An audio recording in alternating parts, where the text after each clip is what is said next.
مثل له ولا مثال له وحده لا شريك له ولا أول له ولا آخر له وحده لا شريك له ولا ولد له ولا والد له ونشهد أن سيدنا ومولانا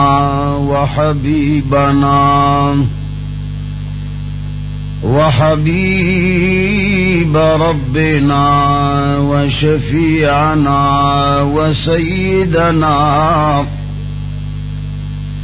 وسيدنا وسندنا محمدا عبده ورسوله أرسله بالحق بشيرا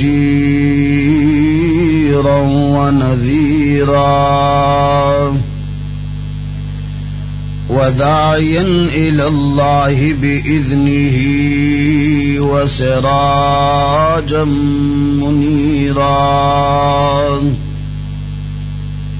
أما بعد فقد قال الله تبارك وتعالى في كتابه المجيد أعوذ بالله من الشيطان الرجيم بسم الله الرحمن الرحيم إن الله اصطفى آدم ونوحا وآل إبراهيم وآل عمران على العالمين ذرية بعضها من بعض والله سميع عليم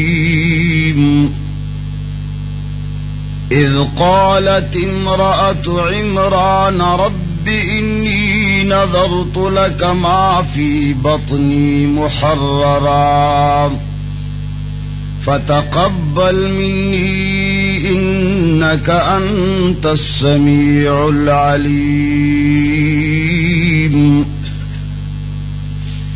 فلما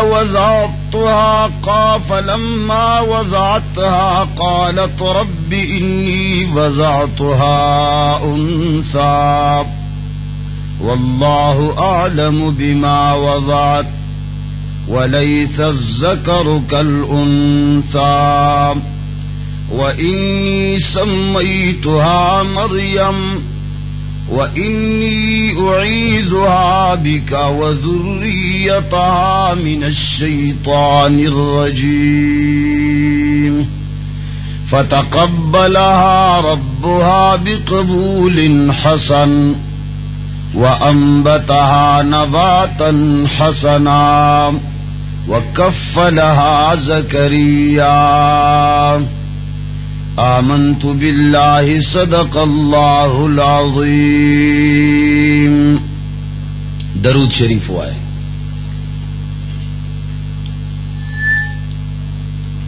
عزیزانو د نری پنوس اور د گرد و نواح مسلمانانو مشرانو کشرانو رونو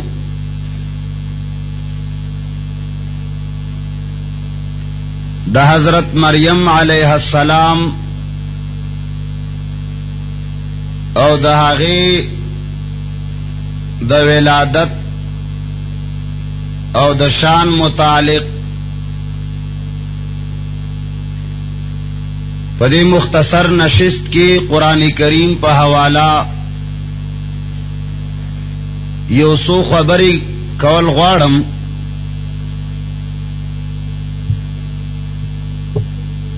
حضرت مریم علیہ السلام د عمران او د حنا لوروا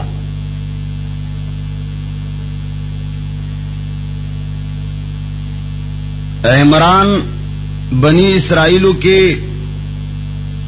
یو ډیر لوی عابد او زاهد انسانو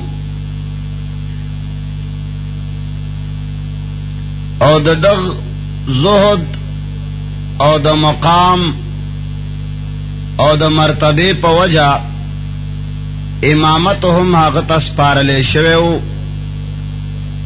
چې تا سره زهد او تقوا او عابد او زاهد انسان یې لہذا مخ کی مونز کول هم د حق چا حق دی چې علم سره سره هغه متقی او پرهیزگار انسان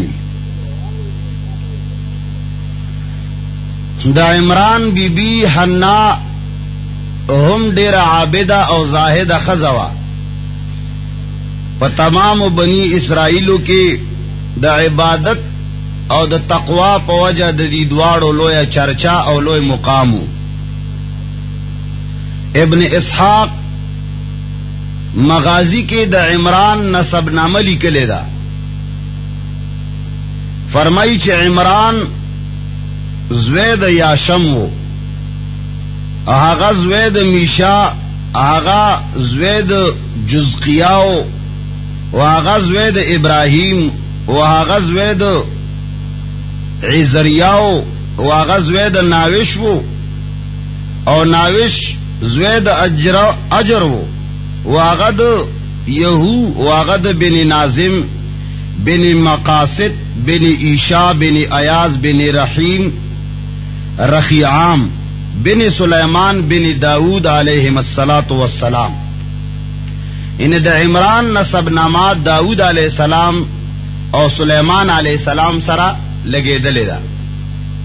اگرچہ حافظ ابن عساکر پدی کی نور نمونه هم اغستی، خو بہرحال پدی خبره اتفاق ته چې عمران د سلیمان او د داود علیہم السلام په اولاد کې وو، او حنا چې د هغه کم بیبي وا هغه هم بنت فاقوز بن قبیل، هغه هم د داود علیہ السلام په نسب کې راځي. دا عمران چې وو د اولاد نو، صاحب اولاد نو. قصص القرآن کې دغه سے علماء کرام لیکلی دي، سیهاروی صاحب او د خزه چې وا حنا هغه هم د اولاد ډیر زیاته متمنی وا، او د الله په درگاه کې به 24 غنټه دعاګانې کولې چې یا الله منگ دا دی زړه د میوې نه محروم یو، یا الله منگ له نیک عمل او صالح اولاد راکې. وی یوزل سہن کے حنا گرزیدا، سہن کے گرزیدا نو یو مرغه ولیدا چې هغه مرغه خپل بچی لا سخوراک ورکولو او بچی سره لبه کوله. نو د حنا زړه باندې چوٹ ولګید، ارمان یو کچھ ہے ارمان دے یو اولاد و یو بچے چے اللہ منگ لہم را کڑے وے. او بید رب العالمین پا درگاہ کے سوالو کو چی کلا اضطرار کے راغلا، کلا دیر زیاد خواہش اللہ تا دیر متوجہ شوا. سوالو کچھ یا الہ العالمین منگ لہم یو بچے یو اولاد راکام، زمنگ دسترگو نور راکام چې منګه هم خپل زړه په باندې خوشحال کو. رب العالمین دا غي دعا قبول کړه، الله جل جلاله ورلا اولاد ورکو. حنا یو سورز بعد دا محسوس کړه چې رب العالمین مال په خېټه کې اولاد را کړي، حمل محسوس کو. نو د ډېرې خوشاله د وجنه دا نظر منلو چې یا الله تا زما تمنا پورا کړه او مال د اولاد راکو. یا اللہ چه دا اولاد زما پیدا شی، پروردگار عالم دا بیت المقدس تا زما وقف دے دا بچے. کم اولاد چه زما پیدا شی دا با بیت المقدس لور کوم چه آغد دی جماعت خدمت کئی.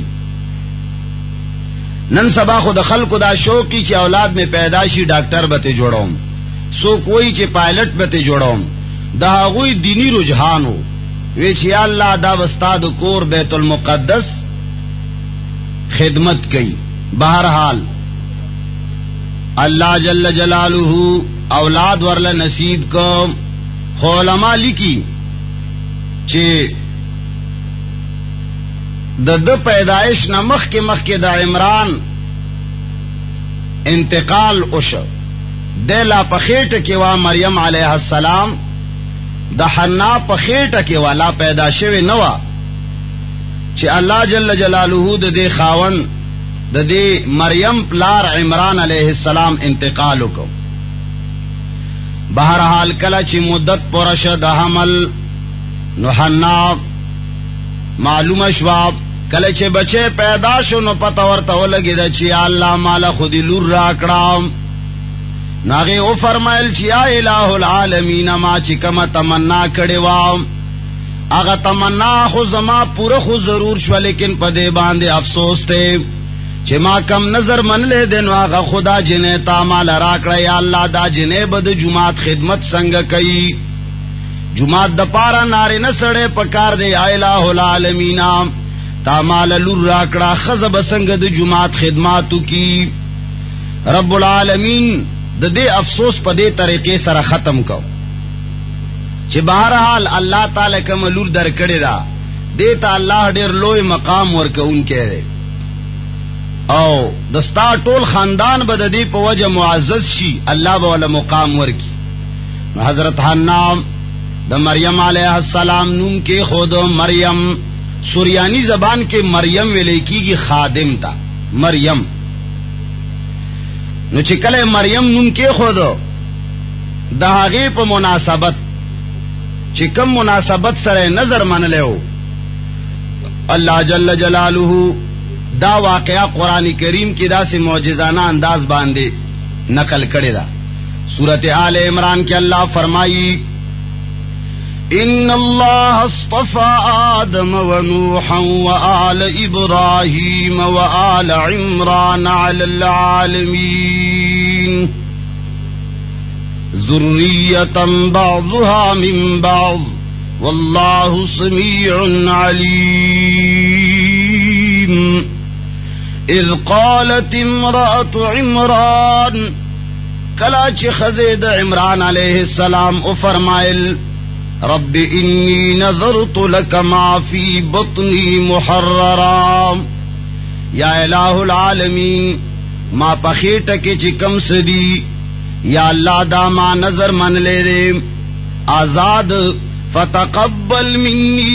یا الہ العالمین دا زما طرف نہ قبول کام انک انت السمیع العلیم.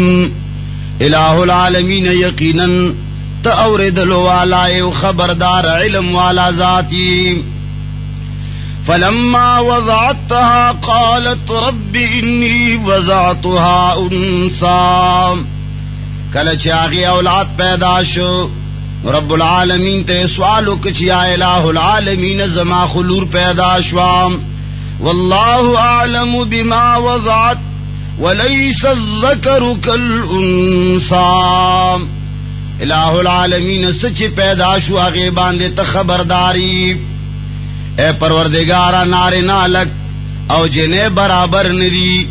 نارے نالک د جماعت خدمت کولے شی جنکے د جماعت خدمت کولے نشی.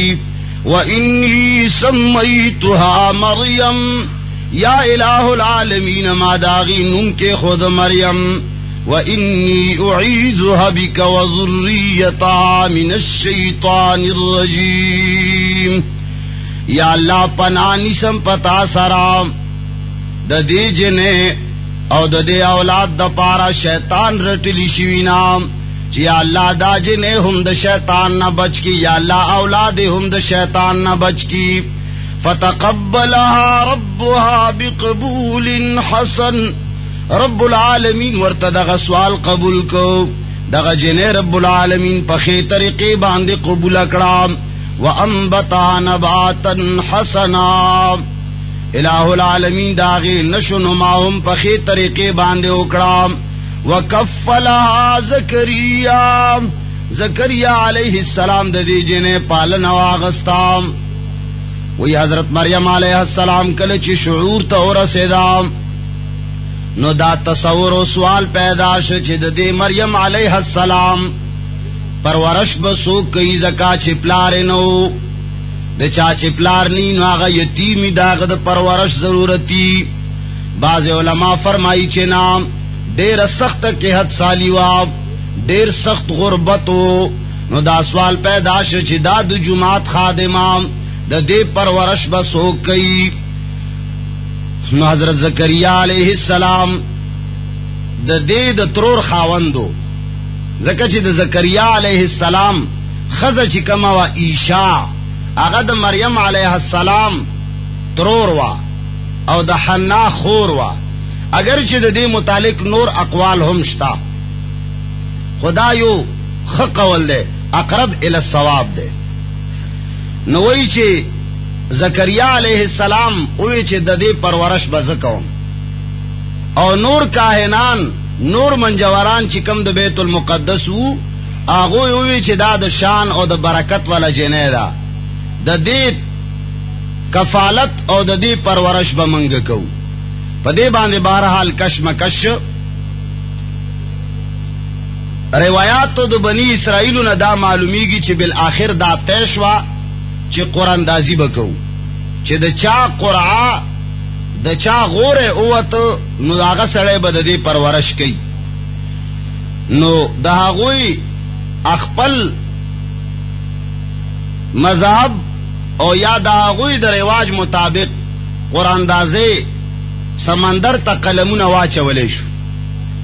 یو ځل د زکریا علیہ السلام نوم راووته دوباره بیا واچول دوباره بیا د زکریا علیہ السلام نوم راووته دریم ځل بیا د زکریا علیہ السلام نوم راووته.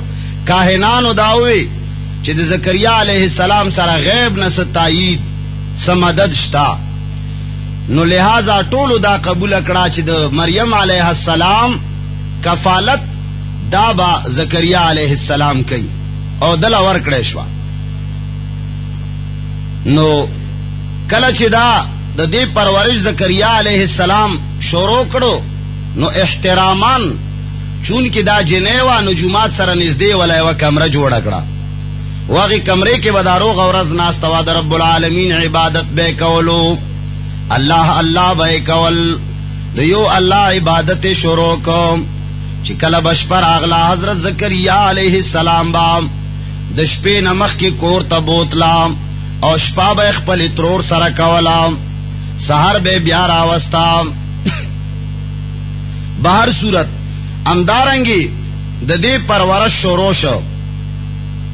شپه ورځ د الله په عبادت کې لګیا وا او دومره د دې عبادت په علاقه کې مشهور شو چې ضرب المثل وګرځید چې مریم علیہ السلام چې کما جنې بیت المقدس ته وقف کړي شوی دا هغه ډیره عابده او زاهده ښځه ده. وای زکریا علیہ السلام ضروری نکاح داشت د پاره به کله کله د دې حجره مبارک لورغه.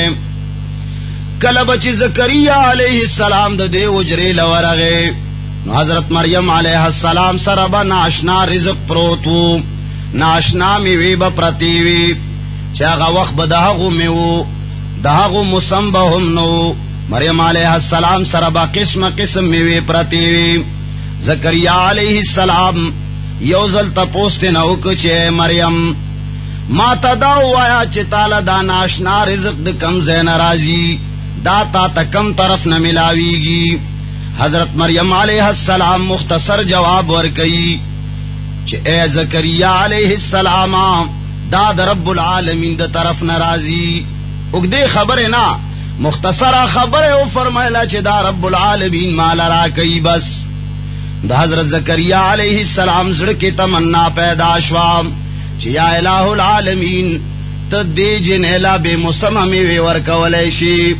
یا الہ العالمین اگر چې زهم بډایا ما او زما خزهم بډای دا یا الله چې به مسممی ور کولو باندې قدرت لري نو یا الله مالهم به مسم اولاد را کولای شي. یا الله یا الله کا زډیر بډایا ما یا الله کا خزم ډیر بډای دا پروردگار عالم به مسم اولاد درنه غواړو ته منګ ترا کا. فرمائی وکفلها زکریا کلما دخل علیہا زکریا المحراب، جب بھی حضرت زکریا علیہ السلام اس کی عبادت خانے میں جاتا تھا، وجد عندها رزقا، ناشنا رزق بے مندالتا، مسمبد انگورو نو انگور بپراتو، مسمبد سیوانو نو سیبان بپراتو. قال یا مریم انا لکی هذا، حضرت زکریا علیہ السلام تپوسو کچھ دا کم زین رازی. دا اصول دی چې کله کور کې نوې شی وګوري نو پکار دې چې ناره نه سړې تپوسو کی چې دا اشیاء دا سامانونه کم زین رازی ما ندی راوړي نو تعالی د کم زین راغلو. د کور په پدې ترتیب سره سړې تربیت کوي، دا سینه چې سویني تپوس نه کوي چې دا کم زین راغلې دی. پکار دې چې سړی زړه کې یو احساسي چې دا سامان ما نه دی راوړې نو دا چا راوړې دی، کم زین راغلې دی او په څه بحث باندې راغلې دی. ناغ سوالو کو یا مریم انا لکی هذا، اے مریم یہ تیرے پاس کہاں سے آئے، دا سیزونا کم زین راغلل. قالت هو من عند اللہ، اگا ورتوئی چھ اے زکریا دار در رب العالمین دا طرف ندی. ان اللہ یرزق من یشاء بغیر حساب، موحد خزوام در رب العالمین وحدانیت زړه کې پوښ شوی وو. ورته وی چې دا در رب العالمین د طرف ناراضی. بیا ورته یو کلیه خای چې یقینا رب العالمین یرزق من یشاء بغیر حساب، رب جس کو چاہتا ہے بغیر حساب و کتاب کے رزق دے دیتا ہے. اللہ چه چاہتا ہو غاڑی بے حساب والا رزق ورکئی. مریم علیہ السلام یوے زمانے پورے پخپل و مقدس و مشاغلوں کی مصروف زندگی تیراولا، اخپل وقت تیراولو عبادت کولو. حضرت زکریا علیہ السلام دا حضرت مریم علیہ السلام دو زہد او دا تقوانا بے حد متاثر وو، داغد جلالت او داغد عظمت قائل وو چھ دا دیر بہترین خزدا. واللہ جل جلالہ داغے شان نور ہم اچتون کے ہو. اللہ فرمائی اذ قالت الملائکۃ یا مریم ان اللہ اصطفاکی وطہرکی واصطفاکی علی نساء العالمین. اللہ فرمائی چہ کلا ملائک ور تراغلل مریم علیہ السلام تا وئی چہ اے مریم رب العالمین بے شکست تعالی بزرگی در کڑی دا او تے پاک کڑی او دا ټول کائنات او دا ټول زمانے پا خزو باندے تا غورا گرزولی. یا مریم اقنتی لربک واسجدی ورکعی مع الراکعین. اے مریم رب العالمین تا جھکاو شام اللہ لا سجدے لگوا، پروردگار عالم تا سجدے لگوا. ورکعی مع الراکعین، رکو کوا مونس کوا د مونس کو ان کو سلام. اللہ فرمائی وما كنت لديهم اذ يلقون اقلامهم ايهم يكفل مريم وما كنت لديهم اذ يختصمون. جناب نبی کریم صلی اللہ علیہ وسلم تعالی فرمائی اے پیغمبرات حق زے کے نوے کلا چاغوی قلمنا غرزول، یعنی تا تداغی علم نشتا ولی علم غیب صرف رب العالمین سره دی. او کلا چه داغوی جگڑا وا چه دا دی جنه پرورش بزکوم، چاوی چه نا دی جنه پرورش بزکوم. اللہ فرمائی پاغ وقت کی تنوی بہر صورت حضرت عیسیٰ علیہ السلام دا دی خیٹی نا پیدا کی دن کے ہو. اللہ دا عیسیٰ علیہ السلام مور جوڑون کی وا نو د دې تقدیس او تطهیر الله مخکنا زکه بیان کړ. د دې مرتبه او شان خلق الله زکه او خایر چې رستو بد دې خېټه نه عیسی علی السلام پیدا کیږي چې بیا کم خلق الله نه یریږي چې هغه پراپګاندا جوړی نه کی، هغه د ځان نه خبرې بیاونه کی چې وګوره پلاری نشتا خاوند نشتا او زوی پیدا شو. بہر صورت اللہ جل جلالہ دل دا فضیلت او دا شان دا دے وجہ نورک چھ دا چاپا کی خلو او نخوئیگی. دا مریم علیہ السلام متعلق دے کے ہم دیر اختلاف تے چھ آیا دا نبیہ وا او کنوا. خو گورا زمن دا امت دا جمہور قول دارے چھ مریم علیہ السلام دا اللہ لویا ولیہ وا. ولایت کی شک نشتا، البتہ پیغمبر خزن شی جوڑے دے. نارے نہ سڑے سمر چھ انبیاء راغلی دی اللہ نارے نہ پیدا کری دی. نو بہرحال دا دی پا ولایت و بزرگے کے دا چا شک نشتا. اللہ فرمائی فنادته الملائکۃ وهو قائم یصلی فی المحراب ان اللہ یبشرک بیحیی مصدقا بکلمۃ من اللہ. زکریا علیہ السلام کلا چھ تمنا دا ولادت کڑی وام، اللہ جل جلالہ اغلا خوشخبری ورکڑا چھ طالبہم اللہ زوی در کی بے موسم میں وہ باندے اللہ قادر دے. نو پا بڑاوالی کی تعالی اولاد در کولو باندے ہم قادر دے. ویوزل مریم علیہ السلام دا خپل خلوت کا دین بار و تلیوا سو ضرورت پیش نظر، اور دا مسجد اقصی مشرقی طرف تا تلیوا سو ضرورت پسے، او پیو کنکی یواز ناستوا. جبرائیل علیہ السلام دا انسان پا شکل کے ورتراغے. نو دی چی کل اولی دا چی دا سڑے اجنبی انسان دے مخ کی نولی دلے، نو دے دیر ویر دا. قرآن کریم وی اذ قالت الملائکۃ یا مریم ان اللہ یبشرک بکلمۃ منہ اسمہ المسیح عیسی ابن مریم وجیہا فی الدنیا والآخرہ ومن المقربین. فرشتہ ورتراغلام، فرشتہ والا حکم، فرشتہ ورلام خوشخبری ورکی دا اولاد. اللہ فرمائی سورت مریم کی وذکر فی الکتاب مریم اذ انتبذت من اہلها مکانا شرقیا فاتخذت من دونهم حجابا فارسلنا الیها روحنا فتمثل لها بشرا سویا. اللہ فرمائی منگ جبرائیل امین ورولے گلو. جبرائیل امین دے انسان پا شکل کے والا برابر شورغے. قال انما اغورتوی حضرت مریم علیہ السلام ورتوی قالت انی اعوذ بالرحمن منک ان کنت تقیا. زپنان سم رب العالمین سرطانا کچرت متقی و پرہیزگار انسانی نمان لری شمال مرا نزدیکی گا. اگر روانو دے گبراو شوا وی نپی جند وسوک مریم علیہ السلام لوی ولی وکنوا. لیکن کلا چی جبرائیل علیہ السلام راغے نو آغے و نپی جند دین معلومی کی چی اولیاء سر علم غیب نشتا. کنی نو سنگ بیاری دلیوا دا مریم پشان لوی مقام والا دا دنیا اولیاء دا آغی مقام تا رسیدے شی سوال نہ پیدا کی. خوچ کل ورطا اگر آغی نو دیو نہ پی جند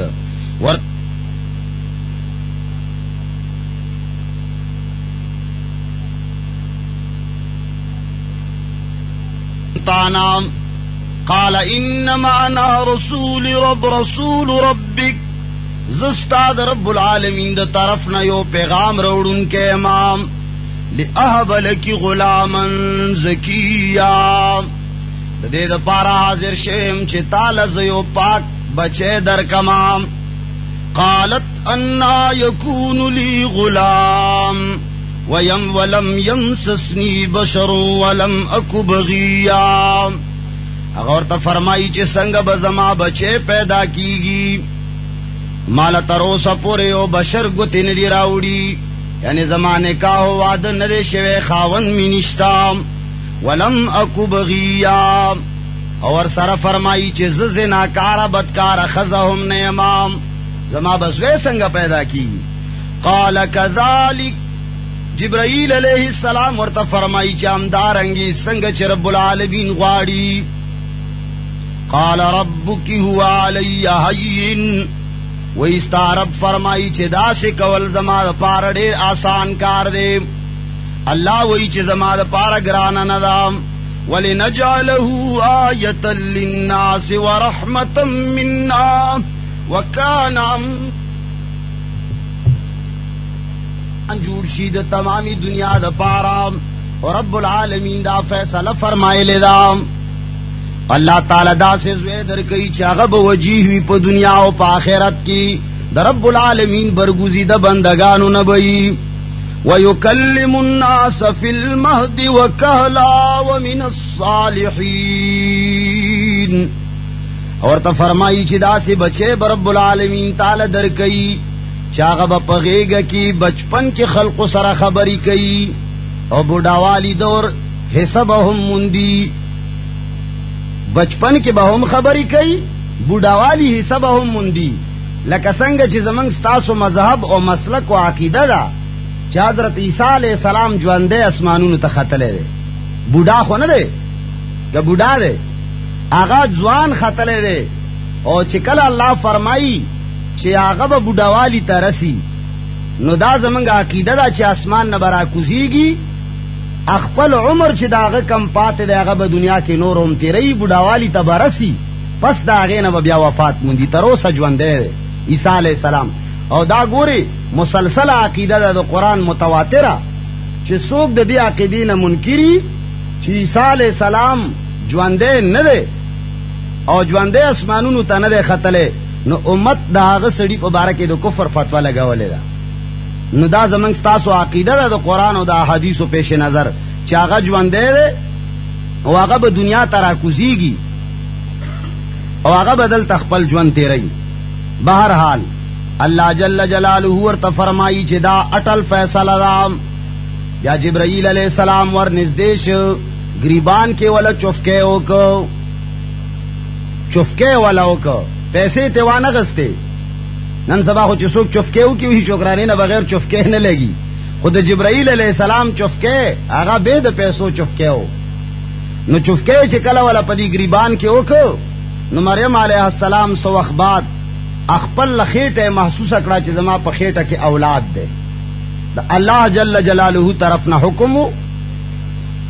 نو چې کله د ولادت د حمل وخت په ختمېدو شو او ولادت وخت را نږدې شو، نو ځان سره سوچو چې یا الله زما قوم اگر چې زما په پاک دامنې باندې قائل دي، لیکن یا الله د دې حقیقت نه زما قوم خبر نه دي. یا اللہ زما قوم بزما دا اولاد، یا اللہ زما قوم بزما دا حمل متعلق سوائی. یا اللہ دا خو بما باندې ډېر لوی بدنامي او ډېر بهتانونه بر باندې وتړي، نو ډېر زیاته پریشان شوم. او د دې وجه نام بیت المقدس چې یروشلم ورته وایي نن سبا، د دې بیت المقدس د یروشلم نه 9 میل صراط کوه صراط ورتوي چې نن سبا غي ته بیت اللحم وای. هغه بیت اللحم ته 9 کیلومتر د بیت المقدس نه لره لاړه، او وی غونډه یو کانی خوا کې کېناستا، او سورز بعد ور باندې درد زه چې د اولاد د پیدا کېدو کم درد دي ته درد زه وای، دا پیداش تکلیف ورته شوروش. نو ډېر اضطراب او ډېر د تکلیف د وجه نام تاو را تاو بشوا بیا لاړه دیوی کجوری تنې خوا کې کېناستا. هغه پیش راتللو والا حالاتو اندازې نام ډېر زیاتې پریشانې نام आवाज کوي. قرآن کریم کې الله فرمایي چې کلا دل ډېر زیات تکلیف شو، نو وی فحملته فانتبذت به مکانا قصیا. لاړه یو یوازې زیتا، فاجاءها المخاض الى جذع النخلا. اغه تکلیف دے راوستا دیوی کجوری تنه خواتا. سړی باندې چې کله تکلیف راشي کله یو ځای کله بل ځای. الله فرمایي قالت یا لیتنی مت قبل هذا وكنت نسيا منسيا. چغه کړه چې یا الہ العالمین ارمان دے چې د دې حالت راتلو نه مخکې زمړوي چاړو نوم مینوي ولی یره دا چې زما بچي پیدا شي خاون می نشتا نو دا خلق به دا خبره چرته ومني ځکه چې خلق خدا الله خبرې ډېرې کمی مني نو دې ډېر زیاته پریشان و چې الله دا قوم به بیا سوای ماتا یا الہ العالمین مت قبل هذا وكنت نسيا منسيا یا الله دې نمخ کې زمړوي یا الله چې نوم مې نوې پاتې نسيا منسيا چاړو نوم مې نوې د سره دا حالات په ما راغلي نوې فناداه من تحتها الا تحزني قد جعل ربك تحتك سريا جبرائیل علیہ السلام یو لاندې زینا آوازو کو ورتا وی چې اے مریم مغمجن کیگا یقینا اللہ تحزنی غمک وقد جعل ربك تحتك سریا اللہ جل جلالہ استا لاندې نہر بیا ولې دے نہر روان کړي دے وهزي الیک بجذع النخلہ تساقط علیک رطبا جنیا اے مریمی د دې خجوری یو ډکه راونی سام اغا او خزوا طالب تازه بهترینی خجوری در کئی نو الله فل فرمای چې ورته आवाज یو کو چې فکلی وشربی وقری عینا خوراک کوا او اسخاک کوا او خپل بچی باندې سترګې اخوا الله تعالی لوی نعمت درکړې دی عیسی علیہ السلام پشان نو خوراک اسخاک کوا پریشانی مکوا د خډيره پریشان وا چې خلک بسوای فإما ترين من البشر أحدا فقولي إني نذرت للرحمن صوما اغیوی چې قوم لبس جواب ورکوم بچے میں پیداش خاون می نشتا جبرائیل علیہ السلام ورته आवाज کوي د رب العالمین په حکم باندې چې کچری تکم یو بشر انسان ولیدي او تا ته وی چې دا بچی د کم زین راوړو نو خبردار تب ورته وای چې زما روجه دا ز خبرې کولای نشم دی غیق کی به بچی طرف ته اشاره وکي فلن اکلم اليوم انسیا ورته وایا چې ما دا عزم کړی دی چې نن به انسان سره خبرې نه کوم نو کچره قوم درنه تاسو کو نو بیا ورته وایا چې دا بچی وړ بچی نه تاسو کوي بیا ورله حکم وشو چې ذات اوس لاړه شخپل کلی لا اولاد پیدا شو ډیر زیاته پریشان ده دا قصه د دې د پاره کوم چې ګورا په دنیا کې خبرې او مسلمانانو کې قسمه قسمه خلق دا د اوس نه ندي دا د زرګونو کالو مخکې نه د مسلمانانو عادت ته چې کله هم د الله یو حکم د الله یو کلمه د الله یو مسله را سرګند شي نو سخل کې اومني او سخل کوئی جدا وګوره کله چې قوم لا ورغلا نو قوم ورته یا مریم لقد جئت شیئا فریا اے مریم عجیب شی دې راوړ خاوند نشتا بچے دے پیداش ساجی بکار دے وکو یا اخت هارون ما کان ابوک امرأت سو وما کانت امک بغیا اے دا هارون خوری ستاخو پلار هم بد سڑے نو او مور دے هم بیکارا خزنوا مطلب دا او چې دا تاول دا سے بیکارا کارو کو چې بچے دے پیداش ځکه چې عیسی علیہ السلام خو به پلار پیدا شوی الله په حکم پیدا شوی نو ورته خلق وی عجیب کار دیو کو نه د مور خراب خزوا نه د پلار د تاول دا سے کارو کو فاشارت الی حضرت مریم علیہ السلام بچی طرف ته اشارہ وکا چې اس سے پوچھو قالوا کیف نکلم من کان فی المهد صبیا هغه ورته وی چې موږ د نسنګ ته پوسو کو چې دا پغه کې یو مشوم بچی دی دا خو وړو کې ماشوم دی پغه کې پروت دی نو د سره موږ څنګه خبرې وکړو چې تاسو موږ نه ځان خلاصې وای چې دا مشوم سره خبرې وکړي نو پغه کې چا بچی د ورځو یا د دوه ورځو اب بچے آواز کئی قالا عیسیٰ علیہ السلام پغیگ کی گویاش وی انی عبداللہ میں رب العالمین کا بندہ ہوں آتانی الکتاب وجعلنی نبیا رب العالمین بمال کتاب را کئی اور رب العالمین بمال نبوت ہم را کئی وجعلنی مبارکن اینما کنت اوز چہر زے کہ رب العالمین بما برکت والا جوڑ کی وأوصاني بالصلاة والزكاة ما دمت حيا اور رب العالمین مال د مانزو د زکات حکم را کړي دے چې ترسو پورې ژوند امام نو د الله جل جلاله تابع دریب قوما وبرم بوالدتی اور رب العالمین مال د خپل مور د خدمت حکم را کړي دے چې مور سره نیکی کوام ولم يجعلني جبارا شقيا وذا اللہ خود سرونا فرمانا نیم پیدا کرے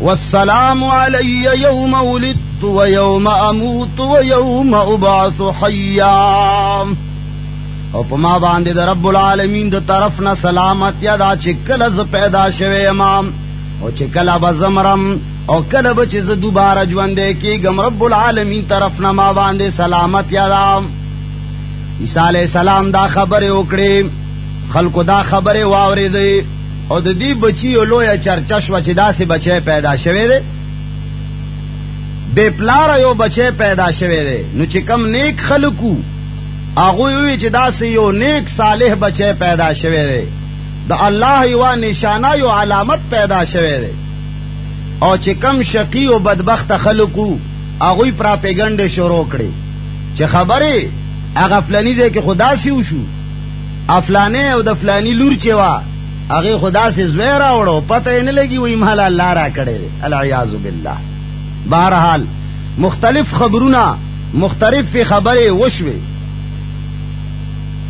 او کسی جاری وی چپدی کی دا د عیسیٰ علیہ السلام خبر خورید او د عیسیٰ علیہ السلام د بچپن واقعات زیادہ تر قرآن و حدیث کی نور زیاد ندی بیان شوی خو البتہ د اسرائیل روایات لوی ناقل وهب ابن منبه ورتوی آغا دا واقعہ دا سے نقل کرے دا آغا وی چی کل عیسیٰ علیہ السلام پیدا شو نو چی پکم شپا پیدا شوے ہو نو دا فارس بادشاہ آسمان باندی یو نوے ستورے اولی دا نو بادشاہ خپلو درباریانو نجومیانو تاوی پا آغا زمانہ کی نجومیان دیر زیاد نن سبا مولیان زیاد تی ارزے کی مولا دے چھ کانے اڑے نو مولا ورلان دے التا نجومیانو نو دے نجومیانو نے تپوس وکو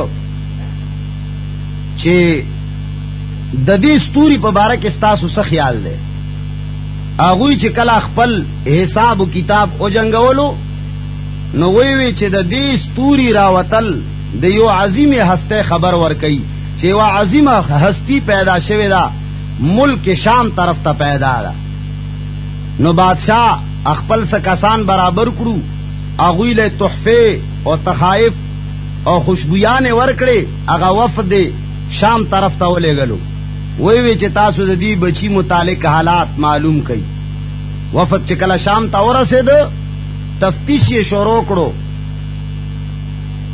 یہودیانو تا یو نہ تپوس کئی بل نہ تپوس کئی چدا سی یو بچی متعلق س اطلاش تا چدا سے یو بچے پیدا شوے دے نو اغوی یو بل نہ تپوسونا کول او دای ورتاوی چے آو ادرے گا چے منگ تا خپل بادشاہ لبوزو نو شام کے آغا خلق و یہودو دا سڑے چے کل دا خلق شام تا ورسیدو نو یہودو دا وفد ټول اخپل بادشاہ تا ہیرودیس نومی او دا بادشاہ ہیرودیس تے مخامخ اور ورتوی چھ دا سی یو بچے پیدا شوے دے دا هغه تفتیش کو زکه چې آغا روحانی بادشاہ جوړی دن کې دے په مستقبل کې هغه له الله لوی مرتبه او مقام ور کوي هیرودیس چې کله دا خبر واورید نو ډیر زیات غبراو شو او غبراہٹ نه بعد دی وفد له اجازت ورک چې زئی تاسو د دې بچی متعلق نور حالات را جمع کئی تفتیش وکي چې دا څه شی دي. زکه خو خلق سره به همیشه د خپل بادشاہي د خپل نوم او د خپل عزت خیال به ور سره چې داسې نه چې داسې څوک پیدا شي چې زما عزت خراب شي. نو خپل عزت د خرابېدو په وجه ډېر زیات غبراو شو. د فارس والو دا وفد چې کله بیت المقدس ته ورسېد، حضرت یسوع مسیح عیسی علیہ السلام سره کله چې ملاقات وشو، نو د خپل رواج متعلق یې عیسی علیہ السلام ته سجده ولګوله، ځکه چې دا هغوی د خپل یو رسم و. نو هغوی د سجده تعظیم وکړه، بیا مختلف خوشبویانې وغیره هغه ور باندې جان نثار کې ورې کړې. څو ورځې هلته متل او ایثار شو. په هغو شپو کې هغه د وفد والاو خوب ولیده چې په مستقبل کې به دا هیرودیس بادشاہ چې کم د شام بادشاہ دی، دا به د دی بچی یو انتہائی زیات دشمن جوړیږي، دا به د دشمنی کوي. نو د دې وجنا زړه کې وی چې بادشاہ طرف ته نزو او سیده دې زینا بیت اللحم نه سیده فارس ته زو واپس. نو چې کله سبا روانې دل، نو په دې وخت کې حضرت مریم علیه السلام تخپل خواب بیان کو ورتوي چې مورې د یهودو بادشاہ هیرودیس چې کم دی دا هغه نیت دی بچی ته خراب دی، لہذا دا مقدس بچے، دا د مقدس بچی دشمن دی. نو ته داسې وکا چې دا بچے په څه طریقې باندې د هغه نه بچ کا. نو حضرت مریم علیه السلام د دې بچی د بچ کولو د پاره دا بچے د هغه نه بیت المقدس نه باز رشتہ دارو سره مصر تراغلا او هغه نه بیا ناصره لاړه. چې کله عیسی علیہ السلام عمر وې 14 کال شو، نو پس د هغه نه بیا بیت المقدس تراغا. نو غرض می د دې قصې ټول نه داو چې یو خو ګوره کده الله هر څومره لوی ولی وي نو علم غیب ور سره نی، هغه د دین نه خبر چې دا جبرائیل امین دی او کدا څوک دی. امدارنګي چې کله هم د الله د طرف نه یو کار وشي، یو حکم راشي، نو په دنیا کې دوړل شي. صدا سے خوش قسمتي چې هغه مسله بصر او چشم علی الراس والعين قبول کی، او صدا سے خلقی چې هغه د هغه پسې پراپګاندا شروع کی، مختلفه نوې خبرې شروع کی. نو عزیزانو داسې حالاتو کې به انسان صرف الله طرف ته رجوع کوي. چې کله انسان الله طرف ته رجوع شي، نو بیا به پروردگار عالم حالاتو کې سازگاری راولي. الله جل جلاله به د اغ بنده طرف نه د مسلمانو طرف نه ناجائز خلق ته کافی کیږي. واخر دعوانا الحمدلله رب العالمین.